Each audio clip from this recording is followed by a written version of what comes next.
দিলাম তোমার ঘোড়া আড়াই পা। আচ্ছা খেলা দেখাবো ভগবান দা। ওমা ওমা, গজ দিয়ে আবার আমার রাজার দিকে নজর। হ্যাঁ, আবার এই মন্ত্রীকে দিয়ে দিলাম কিস্তি। ব্যাস, তুমি মাত। এই যে এই যে এই যে গোপাল শর্মা বৎস, এই যে এসে পড়েছেন গুরুদেব। প্রণাম। বুকে বল এলো ঠাকুর। কেন রে বোকা ছেলে, আমাকে তো আসতে হবে। আমার জন্য দাবা ধরেছিস, তোর সব পাপ পুণ্য তো এখন আমার রে পাগল। জানি তো ঠাকুর, জানি তো। আপনি আপনি ভগবান দাকেও কলা দেখাতে পারেন। আপনি না আসলে না না, আসবো না মানে কি, আসতেই হবে, আসতেই হবে। রান্নি দেওয়া খাবার ফেলে এসছি রে পাগল, তোর পাপ পুণ্য লাভ ক্ষতি সবই তো আমার। তার বলতে যাকে যাকে খেলা ভালো হলো হলো, 100 মোহর জিত। দে দে দে দে, আমাকে দে পাগল, আমাকে দিয়ে দে। 102 মোহর জিতেছি, কিন্তু দেব না, এবার নেব। হ্যাঁ নিবি? হ্যাঁ, অনেক করে ভগবান দাকে আটকে রেখেছি। আপনি আসবেন বলে কথা দিয়েছেন। তা তা মোহর তো আমায় দিবি, সবই তো সাধু সন্ন্যাসীর অধিকার, তাই না, তাই না বৎস? হ্যাঁ ঠিক ঠিক, আমি হারলে সাধু সন্ন্যাসীকে টাকা দেব, আর ভগবান হারলে তাদের থেকে টাকা নেব। ভগবান তো নিজে নেয়ও না দেয়ও না, তাই তো ওই 102 মোহর দিয়ে দিন গুরু। আমি আমি কেন দেব? হ্যাঁ, আমি কেন দেব? বমখালি বমখালি। মামার বাড়ির আবদার, হারার বেলা মোহর নেবে তুমি, আর জেতার বেলা তুমি বমকালি। সত্যি বলছি, সত্যি বলছি, আমি তো মোহর কাছেই রাখি না। এই দেখো, ওই কাছে রাখো কি ট্যাঁকে রাখো ও সব জানতে চাই না গুরু মশাই। কড়কড়ে নগদা নগদি ছাড়ো। ভগবানের পাওনা তোমায় দিয়েছি, এবার আমার পাওনা তোমার থেকেই নেব। আমি কিন্তু রানীর গুরু। সে তুমি রানীর গুরু না রাজার গরু, ও পরে জানবো। কি মুশকিল বলতো? হ্যাঁ, কি মুশকিল, সত্যি বলছি, অত নেই, মাত্র 52টা মোহর আছে। ওটা এখন ছাড়ো, বাকি রইল 50। দিয়ে যেও, না দিয়ে এ পথ মারালে ঠ্যাং একেবারে খোঁড়া করে দেবো। ও কি কথা ভাই? ও কি কথা ভাই? আমি তো রানীর গুরু, আমি রানীর গুরু। গুরু না হাতি, যাও বলছি। ওরে বাবারে, ওরে বাবারে, চল চল চল চল চল, তাড়াতাড়ি চল, তাড়াতাড়ি চল। আবার যদি জিতে যায়, আর এখানে আসছি না, আর এখানে আসছি না, এই পথ মারাবো না। চল চল চল চল চল, তাড়াতাড়ি চল, তাড়াতাড়ি চল।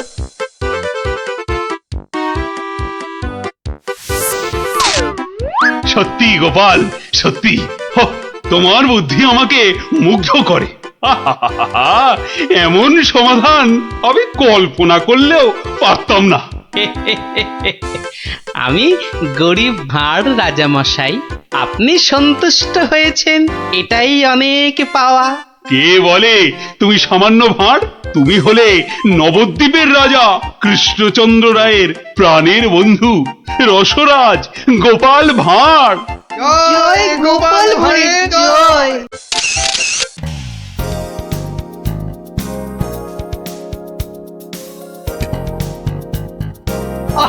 চানাচুরটা তো দারুণ, বেশ টক ঝাল ঝাল। মুখটার পুরো স্বাদ বদল করে দিল। না, এবার সবার দিকে যাই। ফাটাফাটি চানাচুর, ফাটাফাটি একেবারে।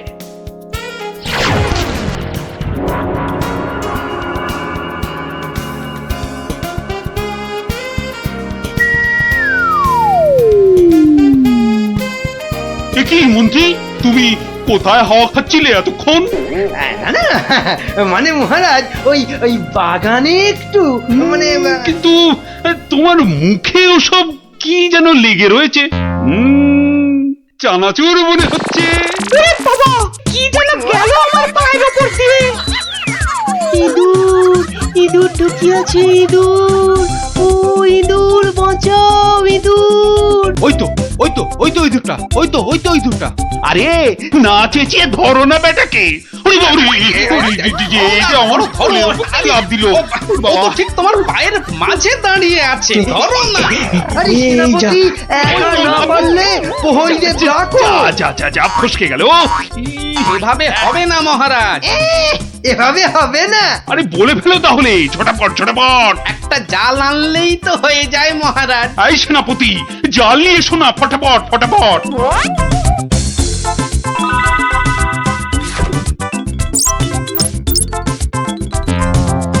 তাহলে দেখলেন তো মহারাজ, বুদ্ধি না খাটালে কোনো কাজই হয় না।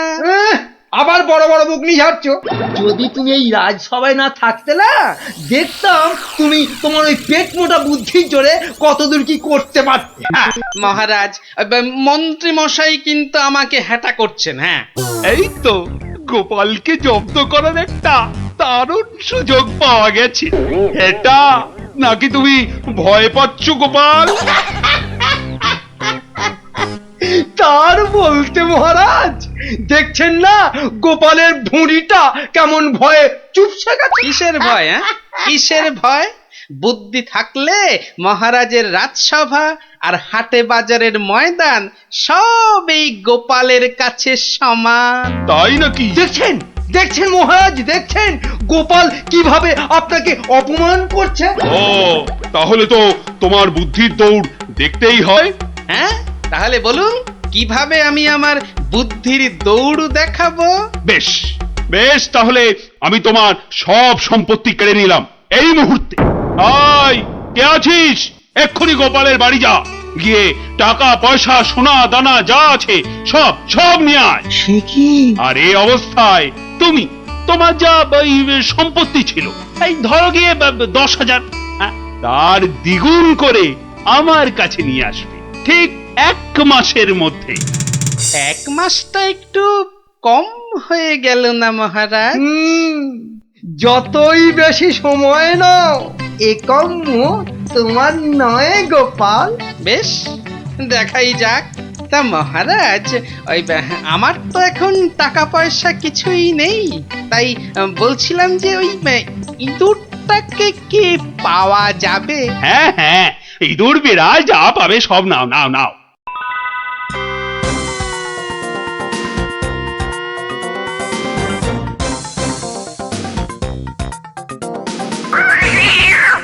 দেখছি কোথায় তোর খাবার পাওয়া যায়। কতবার বলেছি মিষ্টি খাওয়ার অভ্যেস কর, তাহলে তো দোকান থেকেই দিতে পারি রসগোল্লা নয়তো সন্দেশ। কুচুমুচু বাবা ইঁদুর, সোনা মনা তোমাকে কার ঘরে গচ্ছাই। আরে ভোলা ময়রা না? বেটা নিশ্চয়ই বেড়ালের জন্য ইঁদুর খুঁজতে বেরিয়েছে। আরে বাবা, একটু ধৈর্য ধর। ইগো, ইঁদুর নেবে নাকি? ভালো মোটা ফটকা ইঁদুর। সেই খুঁজতেই তো বেরিয়েছি। ও তা বাবা, ও কত দাম নেবে গো? বেশি না, মাত্র 5 টাকা। 5 টাকা একটা ইঁদুরের? রাজবাড়ির জন্য নিয়ে যাচ্ছি, তুমি চেনাশোনা লোক তাই বললাম ওই 5 টাকা। না নিলে থাক। না গোপাল, আমাকেই দাও বরং। এই নাও 5 টাকা। যাক, 5 টাকা তো পাওয়া গেল।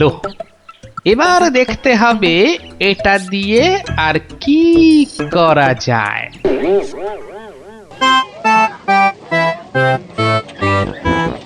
জল আছে, জল, সুন্দর খাবার জল, সঙ্গে আবার গুড়। এসো, খেয়ে যাও। এই দেখো খাবার জল। সঙ্গে আবার গুড় দিচ্ছে। এসো এসো, সুন্দর জল আর তার সঙ্গে গুড় খেয়ে শরীর মন ঠান্ডা করো। আরে দাও, দাও, দাও, এসো দাও। এসো এসো।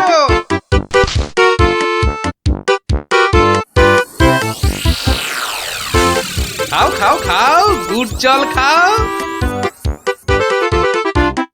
কোনো পয়সা লাগবে না, শুধু একটু ফুল দিলেই হবে। আমার বাকি যা ফুল আছে নাও। আমারগুলোও নাও।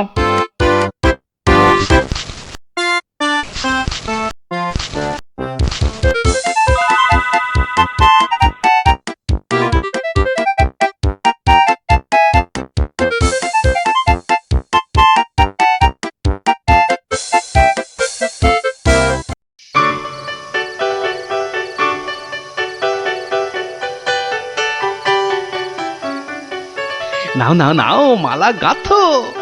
সব কটা মালা আবার হাটে নিয়ে বেচতে হবে। তুমি কোনো চিন্তা করো না, হ্যাঁ? আমি যখন হাত দিয়েছি তখন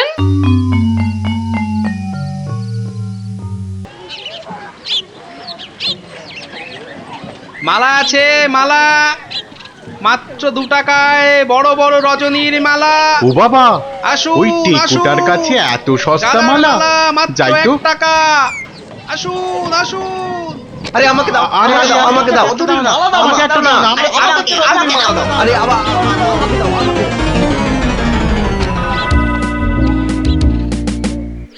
দেখি 1 2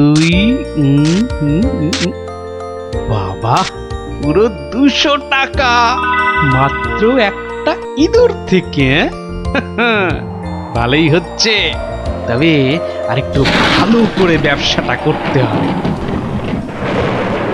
ও বাবা, এই দেখো আকাশ কালো করে এসেছে দেখছি। এটা মনে হচ্ছে যখন তখন বৃষ্টি নামবে। এই রে, বলতে বলতে নেমে গেল। রে বাবা, উহ, বাবা কি দাপট বৃষ্টি! ও সঙ্গে আবার কি ঝড়! দৌড়তে হবে, দৌড়ই দৌড়ই।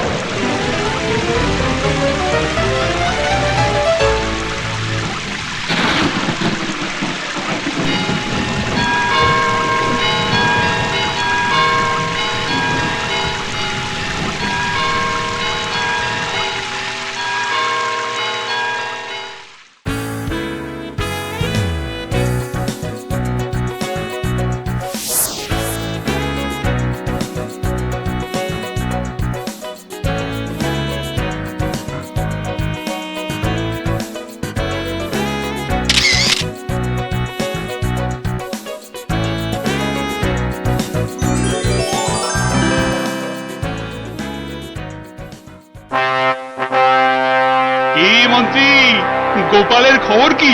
টাকা জমাচ্ছে খুব না? কিন্তু এদিকে দিন যে একের পর এক চলেই যাচ্ছে। যাক না, যাক যাক। যখন দুগুণ সম্পত্তি করতে পারবে না, তখন আমাকে আপনাকে হ্যাটা করার মজা বুঝবে বাছাধন। কিন্তু এখন তো আমাদের মজা দেখাতে নবাব বাদশাহ এক বণিককে এখানে পাঠাচ্ছেন। তাহলে তো মহারাজ আমাদের ওই বণিককে খুব ভালো করে খাতির যত্ন করতে হবে। শুধু কি বণিক, তার সঙ্গে কত লোক আসছে জানো, ওই ঘোড়ায় চেপে। কত কত মহারাজ? 200। তাহলে কি হবে মহারাজ? তাই তো মন্ত্রীকে ভার দিচ্ছি, এক্ষুনি বাজারে গিয়ে ওদের যাতে খাবার দাবারের কোনো রকম অসুবিধে না হয় তার ব্যবস্থা করতে। যাও যাও যাও যাও মন্ত্রী, কাজে লেগে পড়ো, যাও যাও। হ্যাঁ মহারাজ। বাহ বাহ বাহ বাহ বাহ, আজও ভালোই বিক্রি হলো মালা। কিন্তু এভাবে তো 20,000 টাকা করতে অনেক সময় লেগে যাবে। আর কি করা যায়, আর কি করা যায়? আরে গোপাল না? কি হে গোপাল, কেমন আছো? আর আছি। আপনাকে আর মহারাজকে হ্যাটা করার মজা এখন হাড়ে হাড়ে বুঝছি। কিন্তু আপনি এখানে কেন মন্ত্রী মশাই? কেন? নবাব বাদশাহ এক বণিককে এখানে পাঠাচ্ছেন। ভালো করে খাতির যত্ন করতে হবে। তাই তো মন্ত্রীকে ভার দিচ্ছি বাজারে গিয়ে খাবার দাবারের ব্যবস্থা করতে। না না না না না না, আমার আর দাঁড়ানোর সময় নেই, আমি আসছি আসছি। হ্যাঁ হ্যাঁ হ্যাঁ, আপনি আপনি যান। 200 ঘোড়া আসবে, মানে ঘোড়ার জন্য ঘাসও লাগবে। পেয়েছি পেয়েছি, এক দানেই 20,000 টাকা করার ফন্দি পেয়েছি।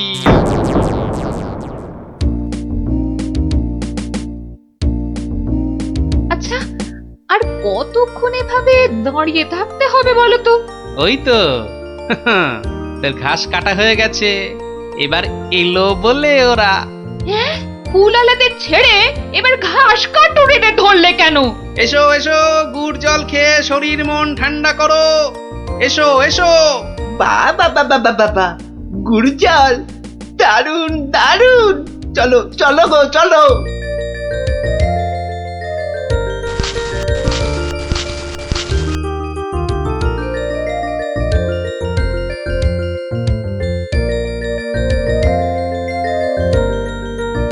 কিন্তু তুমি ওদের কাছ থেকে তো জল আর গুড়ের জন্য কিছুই নিলে না।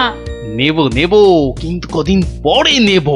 কি যে করছো আর কেনই বা করছো, কিছুই মাথায় ঢুকছে না আমার।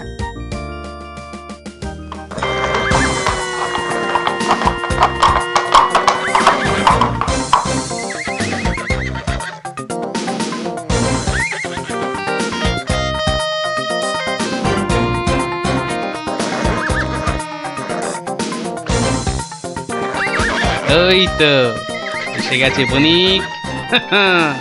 এবার আমার খেল শুরু।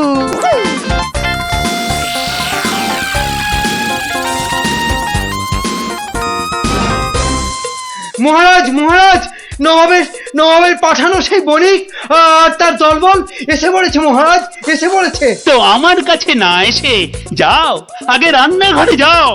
আরে দেখো খাবার দাবার তৈরি হলো কিনা। কদিন তো গুড় জল খাওয়ালাম, তো আজ আমি তোমাদের একটা আবদার করব। বলো বলো। আজ তোমাদের কাটা ঘাস আমি নেব, আর কাল থেকে 2 দিন তোমরা ঘাস কেউ কাটবেও না, আবার বিক্রিও করবে না। কি বুঝলে তো? বেশ, তুমি বলছো যখন তাই হবে।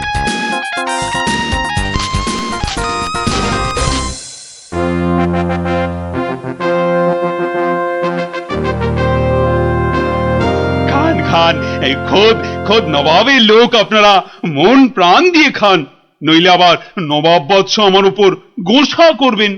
কিন্তু মহারাজ, আমাদের ঘোড়াগুলোর জন্য কিছু ঘাসের ব্যবস্থা যে করতে হবে।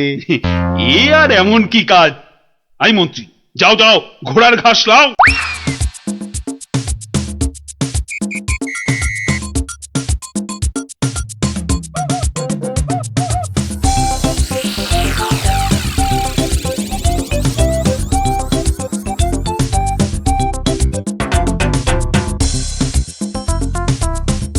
কি রে বাবা, বাকি ঘাস কাটুরেরা গেল কোথায়? হ্যাঁ, ওরা সবাই কাজের ছুটি নিয়েছে মন্ত্রীমশাই। মানে আজ ঘাস বিক্রি করব শুধু আমি। ও তা দাও দাও, তোমার সব ঘাস দিয়ে দাও তো, বণিকদের ঘোড়াদের খাবার। নিন না, নিন নিন নিন, দাম হলো গিয়ে মাত্র 1 লক্ষ টাকা। লক্ষ টাকা? তোমার মনে হচ্ছে পেট গরম হয়েছে এর টেকো ঘাসুরে? মন্ত্রীমশাই, পেট আমার বিলকুল ঠান্ডাই আছে, ধরে দেখতে পারেন। এটা ওই যে বললাম, 1 লক্ষ টাকার 1 পয়সা কমে এই ঘাস আপনি পাবেন না। কি, তোমার এত বড় সাহস? তুমি জানো এই ঘাস আমি নিতে এসেছি খোদ মহারাজের আদেশে। সে আপনি মহারাজ বা নবাব যার ভয় দেখান না কেন, এই ঘাস তো আমারই। তাই এই ঘাস আমি ওই 1 লক্ষ টাকার কমে কিছুতেই বিক্রি করব না, ব্যাস। এ তো মুহা ডেপো একগুয়ে ঘাসুরে। হ্যাঁ, এখন কি যে করি না, মহারাজের কাছেই যাই আবার।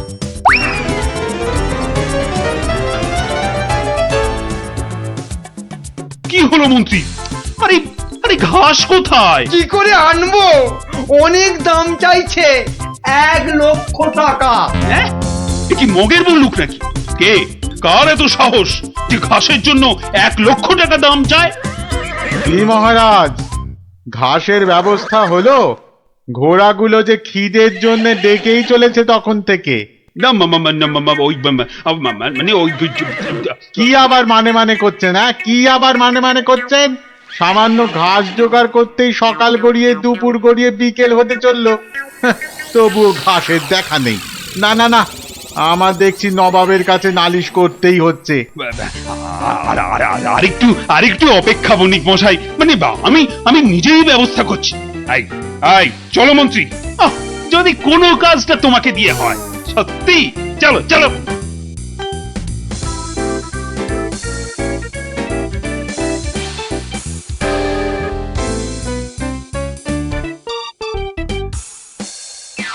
এই বেটে ঘাসুড়ে, তোমার এত সাহস, তুমি আমার কথা শুনেও ঘাস দাওনি? দেব না তো বলিনি, বলেছি 1,00,000 টাকা দাম দিলে দেব। এই ঘাসুড়ে, তোমার সব ঘাস আমি কেড়ে নেব। নিন মহারাজ নিন। তাহলে জানবো মহারাজ কৃষ্ণচন্দ্র শুধু নিতেই জানেন, দিতে নয়। ও হরি, এ যে আবার সেন্টুতে মারছে। না না না, তাহলে তুমিই বলো ঠিকঠাক কত হলে মানে দিতে পারবে? হয়তো এবার পথে এসে গেছেন, তা কম টম করে ওই 50,000 মতন দেবেন। না না, অত পারবো না বাবা ঘাসুড়ে। বেশ, আপনি মহারাজ হয়ে এত যখন বলছেন তখন ওই ঠিক আছে 30,000ই দেবেন।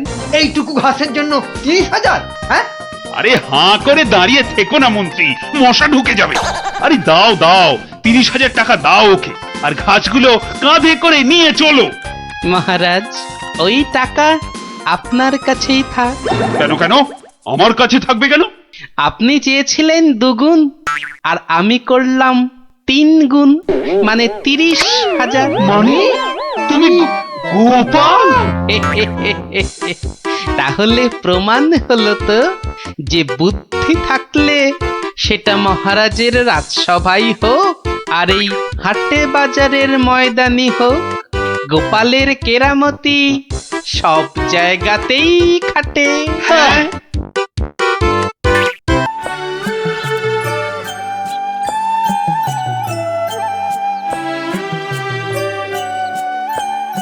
গুলটে, এই গুলটে, গুলটে দা, ও গুলটে দা, গুলটে। চল না দিদি, দেরি হয়ে যাবে, দাঁড়া না। গুলটে, গুলটে।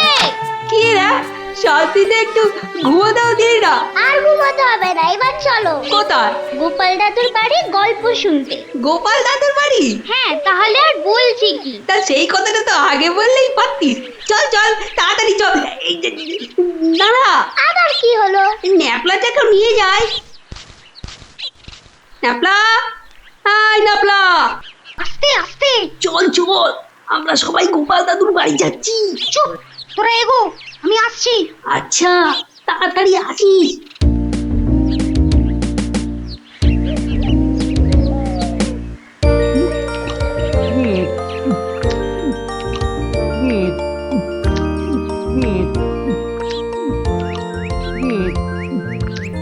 কি গো গোপাল দাদু, খাওয়া হলো? আর কতক্ষণ বসে থাকবো? হ্যাঁ হ্যাঁ, আর খেতে হবে না, এবার শুরু করো তো তাড়াতাড়ি। ও গোপাল দাদু, একটা গল্প বলো না। আরে বলছি একটু জল খেয়ে নি।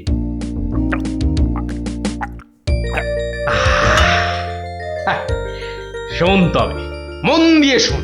আমি তো মহারাজ কৃষ্ণচন্দ্রের রাজসভায় রোজই যাই, হাসি তামাশা করি, তা বেশ আনন্দেই দিন কাটছিল। তা কয়েকদিন হলো আমি শরীর খারাপের জন্য যেতে পারিনি, বুঝলি। সেই সময়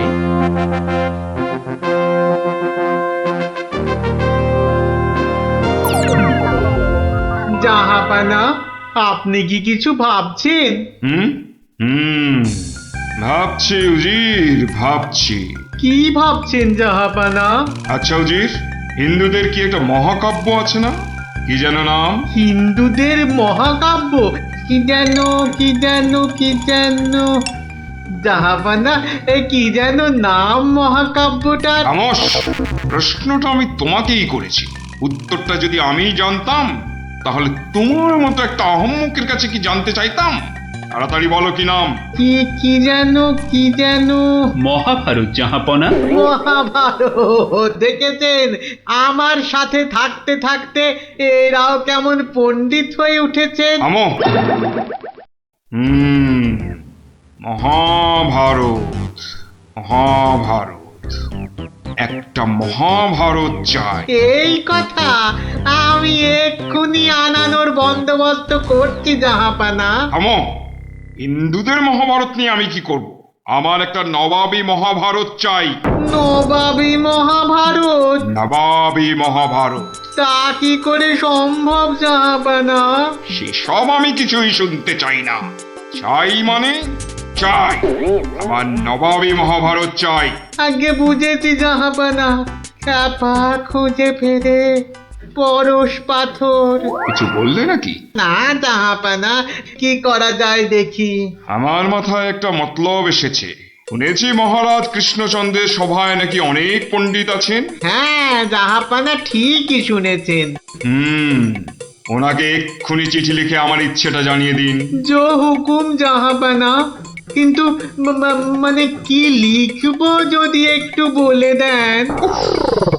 যত সব অপদার্থ জুটেছে আমার সভায়, কি লিখবে সেটাও নাকি আমাকেই বলে দিতে হবে। লিখবে, যত শীঘ্র সম্ভব আমাকে একটা নবাবী মহাভারত লিখে পাঠানো হোক। তার জন্য যা খরচ তা আমি সব দেবো, কিন্তু আমার নবাবী মহাভারত চাই। না পেলে কিন্তু সবার গর্দন যাবে। জো হুকুম জাহাপানা, আমি আজই চিঠি দিয়ে লোক পাঠাচ্ছি।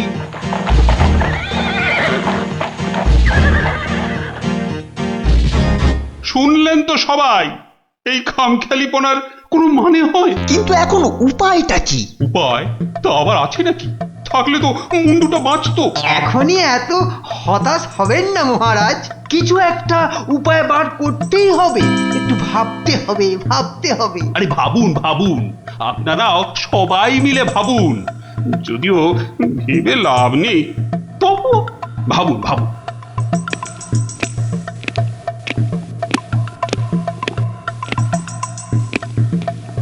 ধুস ধুস, ধুস, উমহাম না করে ভাবুন সেনাপতি। মহারাজ, একটা কাজ করলে হয় না? কি কাজ?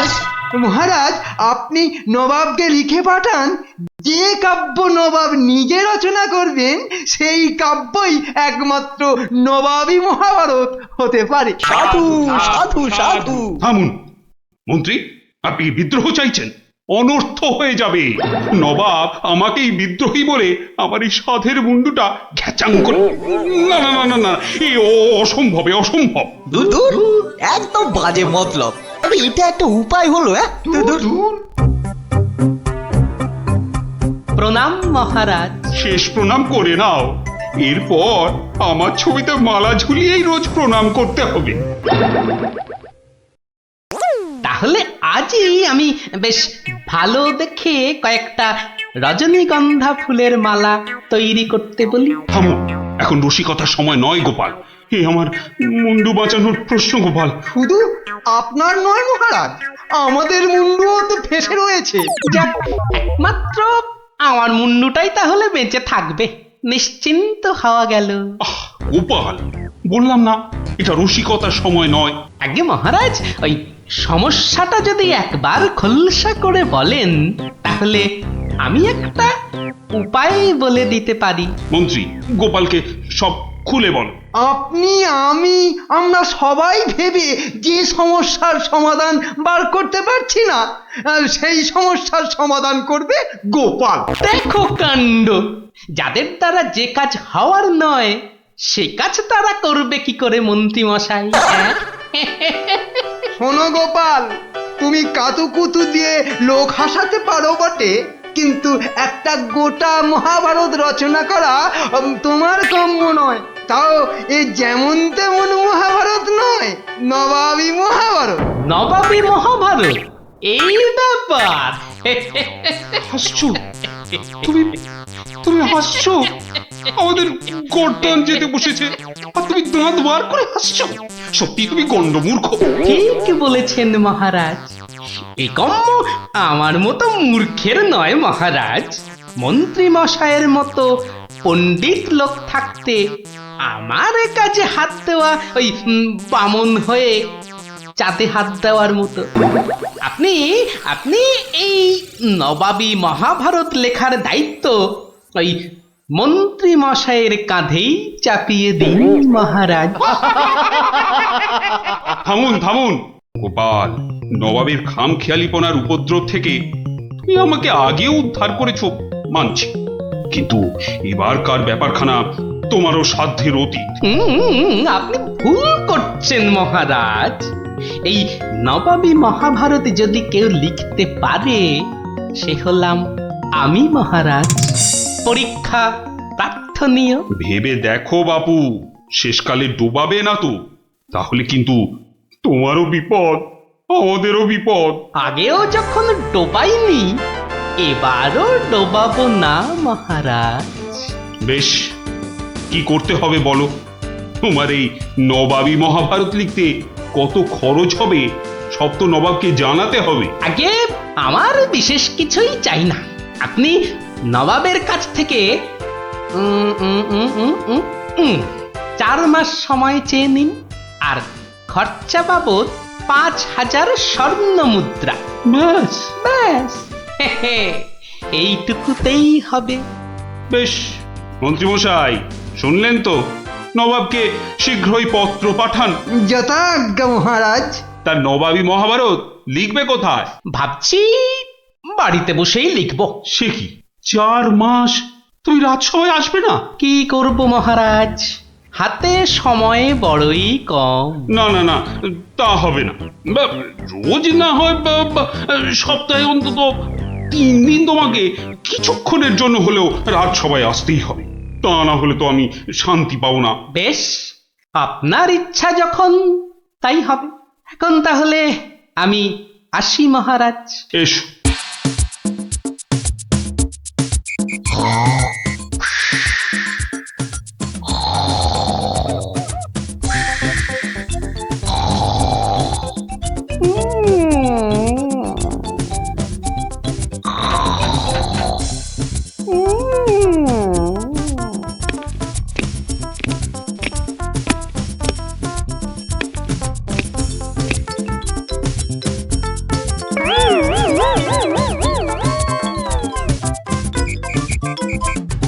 মন্ত্রীমশাই, গোপালের রচনা কত দূর? খবর নিন, খবর নিন। নবাব তো ভীষণ তাড়া দিচ্ছে, আর 4 মাস তো আজই শেষ হচ্ছে নাকি? আগে গোপাল বলেছে আজই রাজসভায় এসে সব জানাবে। আমি হাজির মহারাজ। বাহ, তোমার চেহারায় তো বেশ বৃদ্ধি হয়েছে তো। তাজা বলেছেন মহারাজ, বসে কাজ তো তাই। তা তোমার কাজ কত দূর? 4 মাস তো হয়ে গেল। আগে আরো 1-2 মাস লাগবে মহারাজ, সঙ্গে আরো 1000-2 স্বর্ণ মুদ্রা। বেশ, আমি নবাবকে জানিয়ে দিচ্ছি, কিন্তু 2 মাসেই শেষ হবে তো তোমার লেখা? হবে হবে মহারাজ, হবে। শেষ হলে দেখবেন সবার পিলে একেবারে চমকে যাবে। তা ভালো। আমি তাহলে আসি মহারাজ। কালই আমার বাড়িতে স্বর্ণ মুদ্রাগুলো পাঠিয়ে দেবেন। প্রণাম মহারাজ। বেশ বেশ।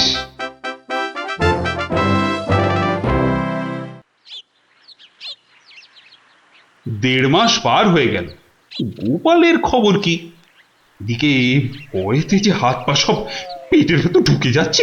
তখনই বলেছিলাম ওই সব এলেবেলে গণ্ডমূর্খকে এইসব গুরুতর দায়িত্ব দেবেন না, শেষমেশ ও ডোবাবে, এই আমি বলে দিল। প্রণাম মহারাজ। এসো এসো গোপাল। এসব কি? বস্তা কেন? আগে এতেই তো রয়েছে সেই নবাবী মহাভারত। বস্তায়? আমাদের মহাভারত তো একটাই খণ্ড, তো নবাবী মহাভারতের জন্য 5-5টা বস্তা?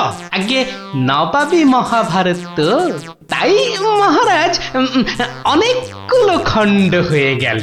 তা বেশ, তা তোমার কাজ তাহলে সম্পূর্ণ? আগে একটুখানি বাকি মহারাজ, সেটা ওই নবাবের কাছে গিয়েই সম্পূর্ণ করতে হবে। আপনি কালই আমার যাওয়ার ব্যবস্থা করুন মহারাজ। বেশ, যেমন তোমার ইচ্ছা।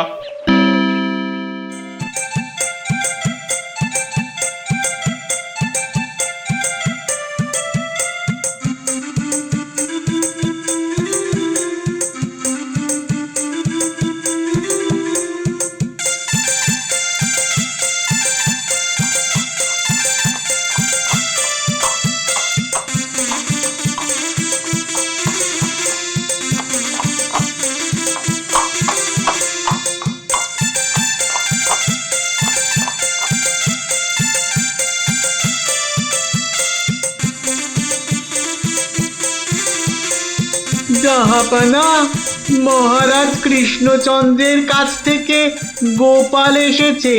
আদাব জাহাপনা। গোপাল, আসন গ্রহণ করুন।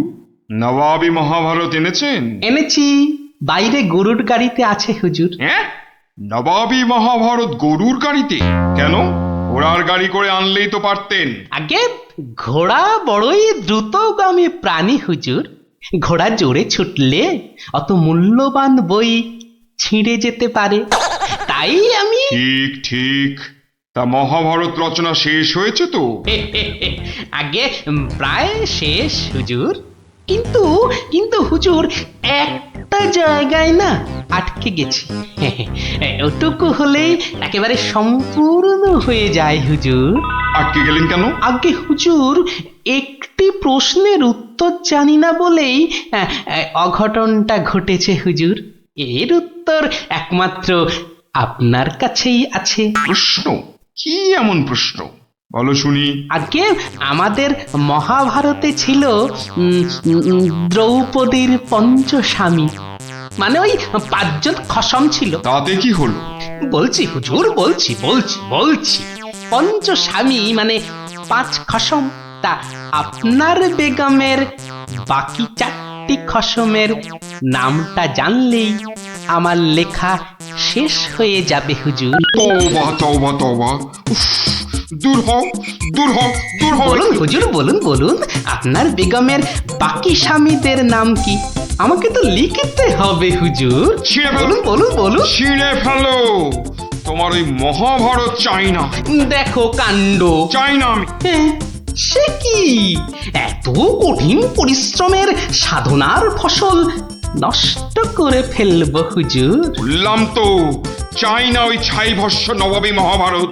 ফেলে দাও ফেলে দাও। আমার এই মন্দ কপাল, ভেবেছিলুম নবাবী মহাভারত রচনা করে 5,000 স্বর্ণ মুদ্রা পুরস্কার পাবো, আর আপনি বলছেন ছিঁড়ে ফেলতে। না না, পুরস্কার তুমি পাবে, কিন্তু তোমাকে আর ওই ছাই ভস্য লিখতে হবে না। আর যা লিখেছো তা নিয়ে যেন আর 5 কান করো না। উজির, কালকে 5,000 স্বর্ণ মুদ্রা দিয়ে বিদেয় করো। তওবা তওবা। নবাবের দয়ার শরীর।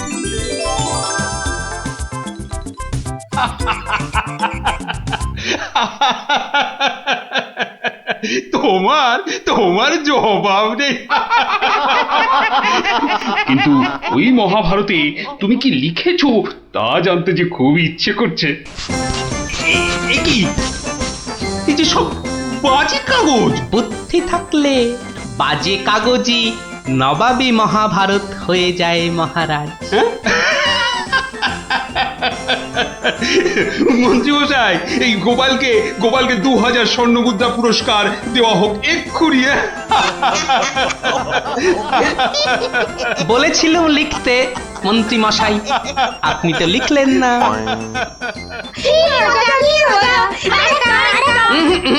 আজ আর নয়, তোরা এবার সব বাড়ি গিয়ে পড়তে বস। আমিও যাই, রাজসভায় যাই, দেখি আবার কিছু লিখতে হয় কিনা।